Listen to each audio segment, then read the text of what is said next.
सारे लोग मंच पे आ जाएंगे।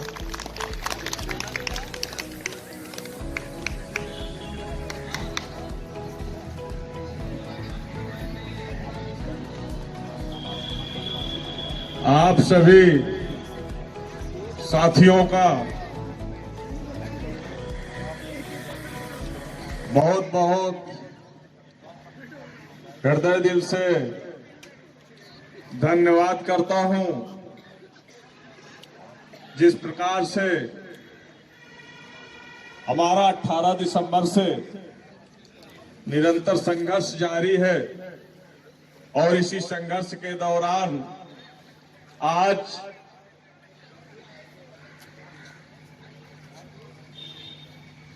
आज 26 जनवरी जो कि 75वीं गणतंत्र दिवस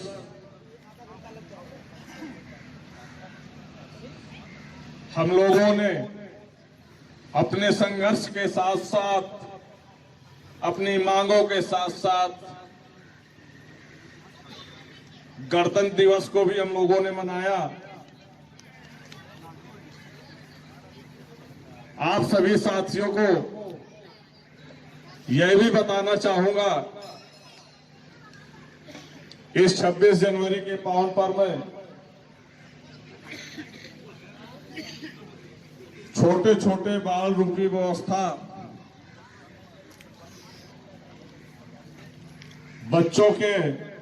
बच्चियों के माध्यम से आज सारा दिन कार्यक्रम संचालित रहा। इन बच्चों की तरफ आप सभी लोगों का ध्यान आकर्षित रहा है।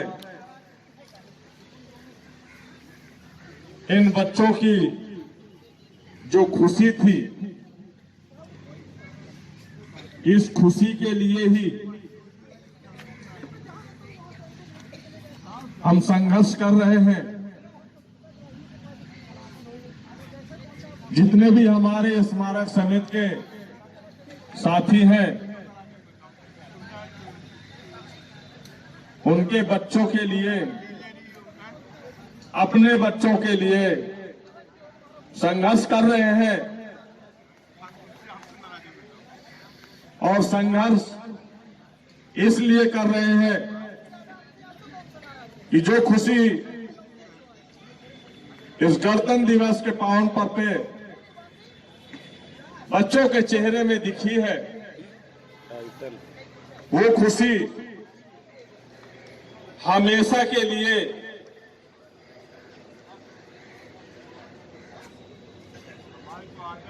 इनके जीवन में आ जाए, इसीलिए संघर्ष किया जा रहा है। इस खुशी के लिए संघर्ष किया जा रहा है कि जो हमारे मांगे हैं,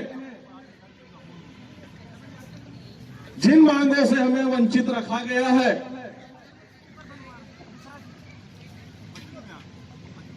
वो मांगे हमारे पूरी हो जाएं। उन मांगों से हमारे परिवार की, हमारे बच्चों की अच्छी परवरिश और जो खुशी परिवार को मिलनी चाहिए, वो खुशी भी मिले परिवार को। इसलिए हम लोग संघर्ष कर रहे हैं। लेकिन दुर्भाग्य है, वर्तमान सरकार का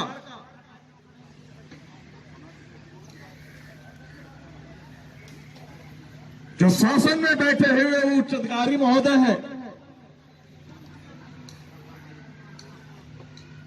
हमारी पीड़ा को, हमारे दर्द को महसूस नहीं करते हैं। यदि महसूस किया होता तो वर्तमान सरकार की तरफ से कोई न कोई प्रतिनिधि हम लोगों के बीच आता।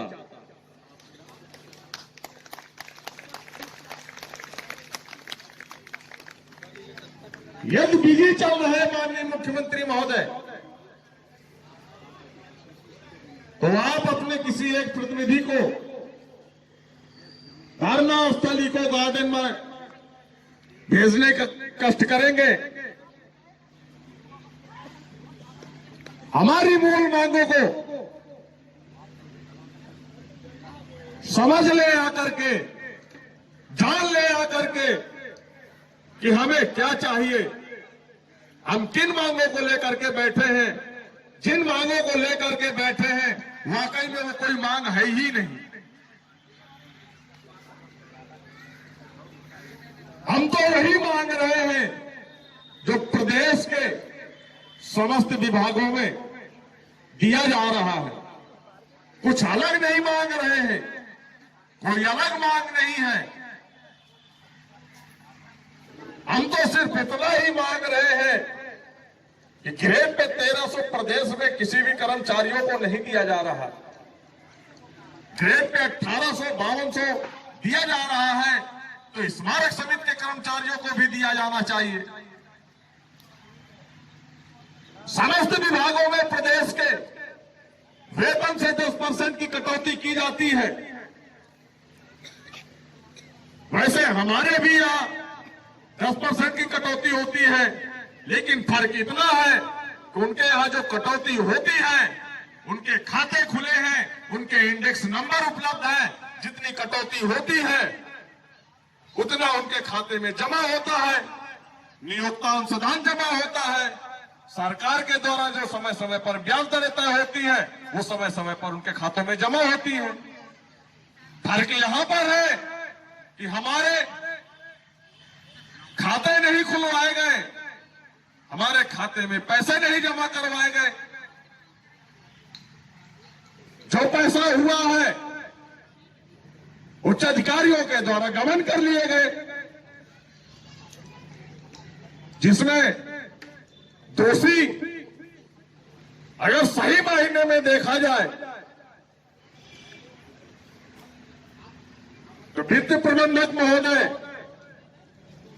सहायक प्रबंधक प्रशासन विजय सिंह डमलियो, एलडीए सचिव जो हमारे स्मारक समिति के मुख्य प्रबंधक हैं, एलडीए बीसी साहब जो हमारे स्मारक समिति के सदस्य सचिव हैं,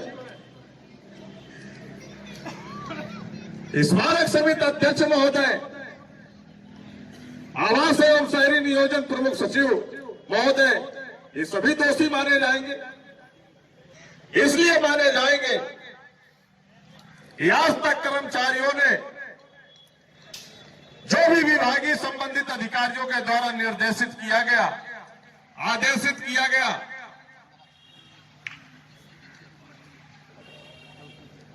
उन्होंने अपने पदी दायित्व का निर्वहन किया। और जिस भी कर्मचारी ने नहीं किया उसको या तो स्पष्टीकरण दिया गया है और किसी किसी को तो बिना स्पष्टीकरण के सीधे सस्पेंशन लेटर दिया गया है।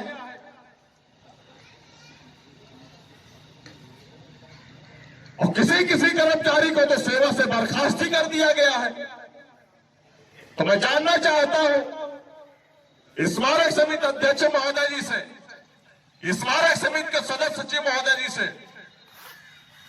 इस 12 वर्षों में वित्त प्रबंधक महोदय ने या विजय सिंह डमलियो सहायक प्रबंधक प्रशासन ने या परिक्षेत्र प्रबंधकों ने क्या अपने पदी दायित्व का निर्वहन किया?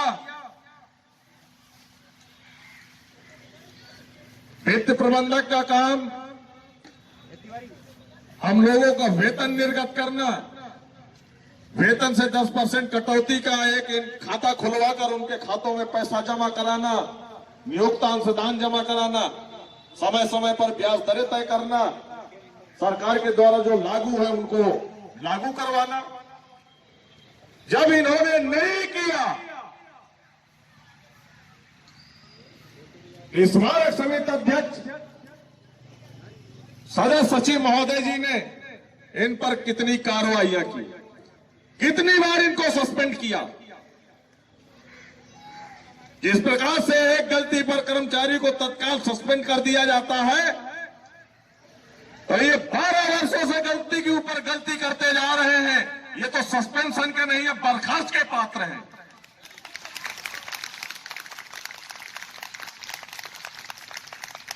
इनको तो बर्खास्त कर देना चाहिए।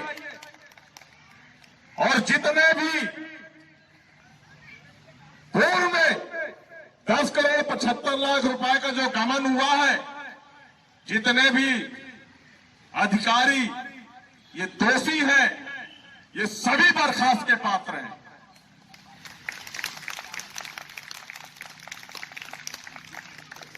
हम ये बताना चाहेंगे कि अभी भी वक्त है, गलतियों को सुधार लो और एनपीएस का आदेश करते हुए समस्त कर्मचारियों का खाता खुलवाकर उनके खातों में पैसे जमा करवा दें। हो सकता है इस मानक समिति के कर्मचारियों की तरफ से वो लहर आए कि आप बर्खास्त तो छोड़ो, किसी के पात्र नहीं रह जाएंगे आप। नियुक्ति प्राधिकारी महोदय जी को भी बताना चाहूंगा कि 40 दिन हो गए, अभी भी एक्शन में आ जाइए। हमारी मांगों को स्वीकार करते हुए हमारे शासनादेश निर्गत कर दीजिए। नहीं, आपकी भी कुर्सी जाने में कोई देर नहीं लगेगी, क्योंकि माननीय मुख्यमंत्री महोदय जल्द ही ध्यान आकर्षित करेंगे और माननीय मुख्यमंत्री महोदय जब ध्यान आकर्षित करते हैं तो कोई भी दोषी, चाहे वो अधिकारी हो या क्रिमिनल हो, वो बचा नहीं है, उसका सफाया हो गया है। इसलिए अभी भी वक्त है,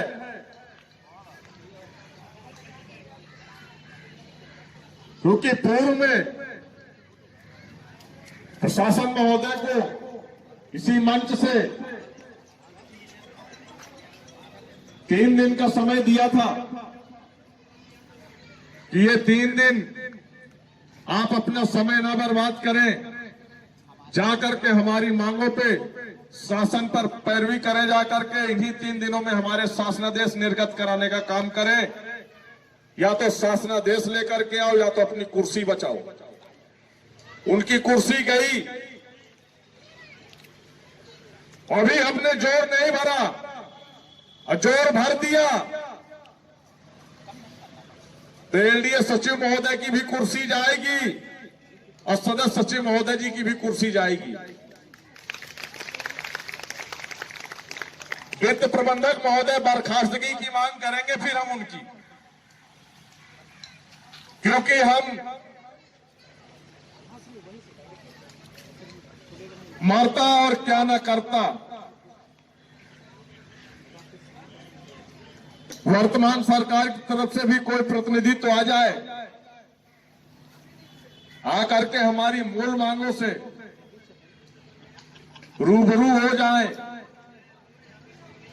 जा करके बताएं माननीय मुख्यमंत्री महोदय जी को। यदि वो पूर्ण रूप से संतुष्ट न हो पाए तो आपके बीच प्रतिनिधि मंडल बैठा हुआ है, हम 2 आदमी भी चले जाएंगे तो माननीय मुख्यमंत्री महोदय जी को अपनी पीड़ा बता करके पूरे दुख दर्द बता देंगे। वो एक ही बार में समझ जाएंगे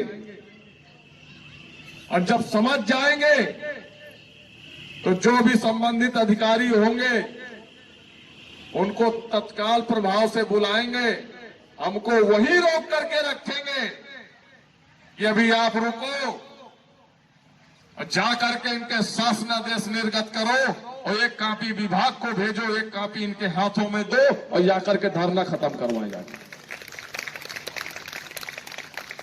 इसलिए हम चाहते हैं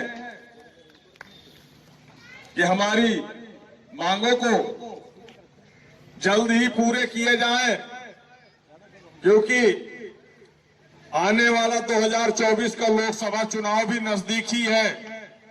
हो सकता है मार्च या अप्रैल में चुनाव भी हो। हमारे स्मारक समिति के 15 से 1600 कर्मचारी निर्वाचन का भी कार्य देख रहे हैं, बीएलओ और सुपरवाइजर के रूप में कार्य कर रहे हैं। पूरी नहीं होती है तो फिर हम अगला निर्णय निर्वाचन का कार्य बहिष्कार भी कर सकते हैं, क्योंकि लखनऊ के 9 विधानसभा में हमारा कर्मचारी काम कर रहा है और चुनाव बाधित हो जाएगा। हम बाधित नहीं करना चाहते, लोकतंत्र को जारी रखना चाहते हैं।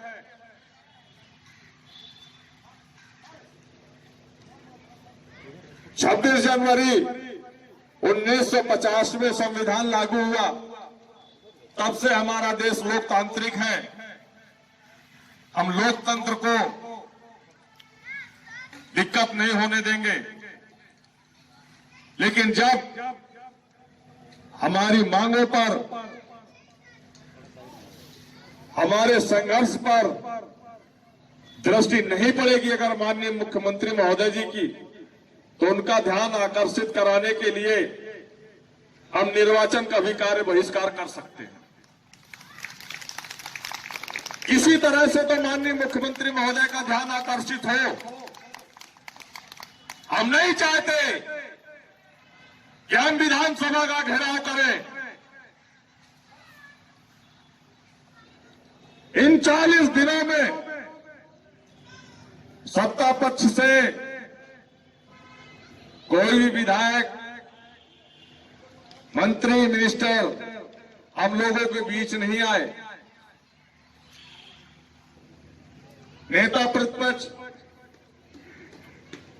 समाजवादी पार्टी श्री अखिलेश यादव जी ने भी अपना प्रतिनिधित्व भेज दिया यहां पर, और उनका पूरा समर्थन भी मिला कि जब आपको आवश्यकता हो तो बता दीजिएगा।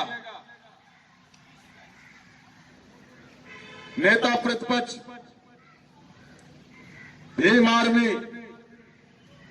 श्री चंद्रशेखर आजाद भी इसी धरना स्थल पर, इसी मंच से ऐलान करके गए कि जिस दिन आपको आवश्यकता होगी, जितनी संख्या आपकी है 5000 की आपकी है, तो 10 गुना मेरी संख्या होगी, भीम आर्मी की सेना होगी आपके साथ। इसी मंच से ग्राम पंचायत सफाई कर्मचारी महासंघ के अध्यक्ष आए, समर्थन दे करके गए कि आप 5000 हो, आपके साथ पूरे प्रदेश के ग्राम पंचायत के सफाई कर्मचारी, जो 1 लाख लोग कर्मचारियों की नियुक्तियां हुई है, वो आपके साथ 1 लाख कर्मचारी खड़ा रहेगा। सफाई कर्मचारी महासंघ के अध्यक्ष अभी कल आए, वो भी हमको यहां पर समर्थन दे करके गए कि प्रदेश का वो हर सफाई कर्मचारी आपके साथ है। जिस दिन आप बता दोगे उस दिन आपके साथ मैदान में होगा कर्मचारी। मैं माननीय मुख्यमंत्री महोदय जी को बताना चाहूंगा कि हम आपसे पूर्ण आश्वस्त है कि हमारे मांगों पर विचार करके शासनादेश निर्गत होंगे। 26 जनवरी के बाद आप फ्री हो रहे हैं, थोड़ा सा ध्यान आकर्षित करें और जो भी संबंधित अधिकारी हैं उनको निर्देशित करके हमारे शासनादेश निर्गत कराएं, क्योंकि अगर हमें अन्य पार्टियों या नेताओं का, प्रतिपक्ष का सहारा लेना पड़ा, तो जिनको मैंने पूर्व में अभी बताया कि भीम आर्मी चीफ समर्थन दे करके गए, ग्राम पंचायत सफाई कर्मचारी संघ के अध्यक्ष यहां समर्थन दे करके गए, सफाई कर्मचारी महासंघ के अध्यक्ष समर्थन दे करके गए, समाजवादी पार्टी के राष्ट्रीय अध्यक्ष के प्रतिनिधित्व यहाँ पर समर्थन देकर के गए। हम जिस दिन समर्थन लेंगे तो सबका एक साथ लेंगे और स्मारक के कर्मचारियों के साथ साथ लगभग 5 लाख संख्या के साथ हम विधानसभा की ओर कूच करेंगे।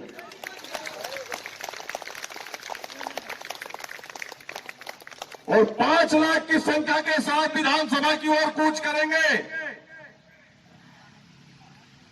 तो व्यवस्थाएं चरमरा जाएंगी,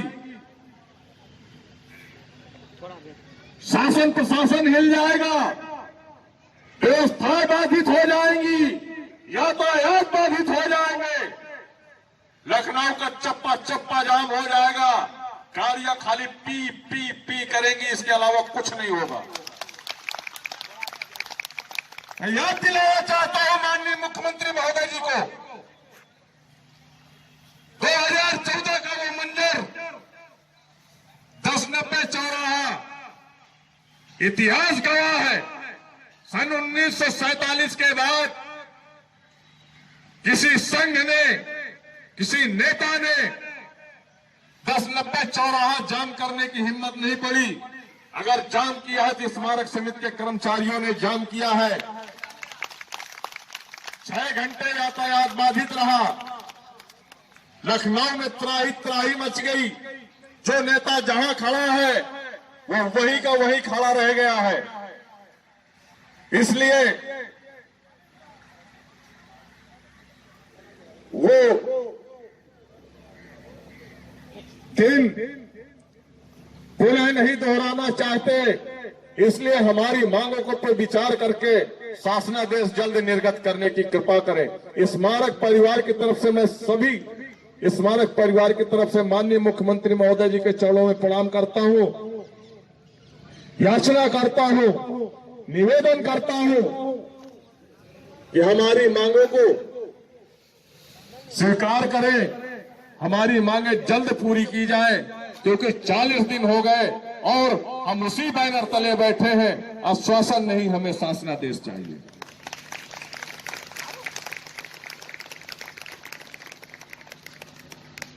अभी अगली रणनीति तय नहीं की गई। अभी तो हमने सिर्फ ये बताया है कि हो सकता है कि 30 जनवरी के बाद निर्वाचन का कार्य बाधित हो सकता है, लेकिन आवश्यकता पड़ेगी तो किया भी जा सकता है। इसलिए ध्यान में रखते हुए 2024 का चुनाव अगर सुचारू पूर्वक करवाना है लखनऊ मंडल का, स्मारक समिति के कर्मचारियों की सेवाएं लेनी है, निर्वाचन के कार्य के साथ साथ पोलिंग तक के समय सहयोग लेना है, या पूर्व की बात माननीय मुख्यमंत्री जी के आगमन पर स्मारक कर्मचारियों का सहयोग लिया जाता है, महामहिम राष्ट्रपति महोदय जी के आगमन पर स्मारक समिति के कर्मचारियों का सहयोग लिया जाता है, G20 सम्मेलन जैसे कार्यक्रम में स्मारक समिति के कर्मचारियों का सहयोग लिया जाता है, तो 2024 का भी चुनाव अगर कराना है और सहयोग लेना है तो स्मारक समिति के कर्मचारियों की मूल मांगे पुनरीक्षित वेतनमान ग्रेड पे 1852 यह आदेश जारी किया जाए, मृत आश्रित परिवार को सेवा में लिया जाए, इसका शासनादेश निर्गत किया जाए, जो 800 करोड़ रुपए का गबन है स्मारक कर्मचारियों के एनपीएस खाते खुलवाकर उनके खातों में पैसे जमा करवाए जाए, सवेतन चिकित्सा प्रतिपूर्ति जिसका एक अंग है प्रसूति अवकाश तो दिया जा रहा है लेकिन चिकित्सा अवकाश नहीं दिया जा रहा, तो सवेतन चिकित्सा प्रतिपूर्ति का अवकाश भी शासनादेश निर्गत किया जाए, दीपावली बोनस इसका भी शासनादेश निर्गत किया जाए, और सबसे बड़ा मुद्दा है स्थायीकरण। अगर प्रत्येक कर्मचारी का स्थायीकरण पत्र नहीं जारी कर सकते महोदय, तो सार्वजनिक रूप से एक सामूहिक पत्र स्मारक समिति के समस्त कर्मचारी अधिकारियों को स्थायी किया जाता है, स्वतः स्थायी हो जाएंगे। एक ही पत्र जारी करना है, 5300 नहीं जारी करने हैं। 12 में अगर ये 6 मांगे भी हमारी पूरी हो जाती है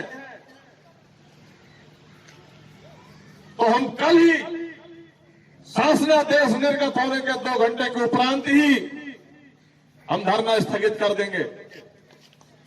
यह संघर्ष हमारा जारी रहेगा, निरंतर जारी रहेगा। उसी आश्वासन के साथ बैठे हैं, उसी पूर्ण विश्वास के साथ बैठे हैं। यह शासन नहीं, हमें शासनादेश चाहिए। एक बार साथियों मेरे साथ आवाज से आवाज दीजिएगा। आवाज दो, हम एक हैं, आवाज दो, हम एक हैं। कर्मचारी एकता, जिंदाबाद जिंदाबाद, कर्मचारी एकता, जिंदाबाद जिंदाबाद, कर्मचारी एकता। जिंदाबाद जिंदाबाद। हमारी मांगे पूरी हो, पूरी हो पूरी हो, हमारी मांगे पूरी हो। पूरी हो पूरी हो। कर्मचारी एकता, जिंदाबाद जिंदाबाद, कर्मचारी एकता। जिंदाबाद जिंदाबाद। हमें आश्वासन नहीं, शासनादेश चाहिए, हमें आश्वासन नहीं, शासनादेश चाहिए, हमें आश्वासन नहीं, आदेश चाहिए, हमें आश्वासन नहीं, आदेश चाहिए। साथियों, समस्त कर्मचारियों की कार्यवाही वापस लो, वापस लो वापस लो। हमारी मांगे पूरी हो, पूरी हो पूरी हो। नहीं डरेंगे हुड़की से, खींच लेंगे कुर्सी से, नहीं डरेंगे हुड़की से, खींच लेंगे कुर्सी से। आवाज दो, आवाज दो, कर्मचारी एकता, जिंदाबाद जिंदाबाद, इंकलाब, जिंदाबाद इंकलाब। जिंदाबाद। धन्यवाद साथियों, जय हिंद जय भारत। बहुत बहुत धन्यवाद। आइएगा नहीं, थोड़ा बाइट अगर कुछ लेना हो तो भीड़ बना के रखे रहिएगा।